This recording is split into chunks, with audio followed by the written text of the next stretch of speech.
Well, good afternoon. Happy Friday, April 17th. Mark Milam here, your mortgage professional. Pretty good week and finishing out the week on a strong note. And boy, do mortgage rates and home affordability, boy, do they need this news. Let me flip the screen around and I'll share it with you. This is what's been happening with mortgage-backed securities. We've seen a nice trend all week of improving value. That means rates are coming down, albeit gradually, still off of the best levels we've seen post-pandemic, which happened back here on February the 27th. But at least we're moving in the right direction. What's at the root of this, at least for today?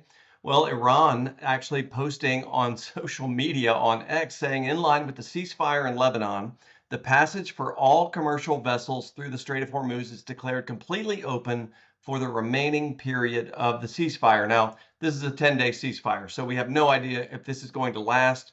The economic benefit is obvious. Of course, the human toll is obvious as well. But for this to have any sort of legs or duration, we need the ceasefire to continue. And hopefully that will be the case. But at least for now, we're seeing a substantial improvement in mortgage interest rates and obviously a big boon to the stock market as well. And it really plays into what we talked about going back several weeks, which is news from Iran is really what the markets are watching. They're not necessarily discounting what anything comes out of the United States, any sort of press release out of the United States.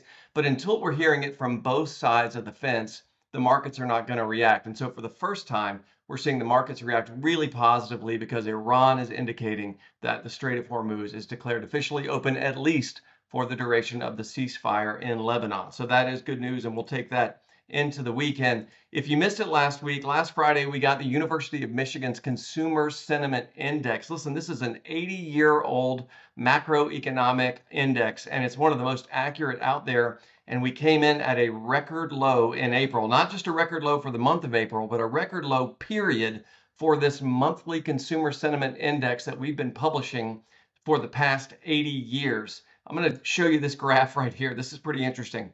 So each one of these shaded lines represents a recession all the way back to 1952. And you can see that a drop in consumer sentiment has preceded each and every recession ever since the 1950s in the United States. We've only had two false positives where the index dropped and we didn't get a recession. Both of these were basically staved off by government intervention, whether that was on the proactive side during COVID and carried over into the early 2020s, or going back to 2011, coming out of the Great Recession and all of the extraordinary efforts the United States government and the Federal Reserve took to keep us out of recession then. But otherwise, this is a very reliable predictor of recession and certainly worth paying attention to when we just registered the lowest reading ever in the history of this 80-year-old index. Will it lead to yet another recession? Of course, that is yet to play out. But when you start looking at the cost of goods, inflation, we know consumers are very exhausted by the cost of goods. And if the war in Iran stays prolonged and we have a continued energy spike, well, then that could be something to keep an eye on for sure.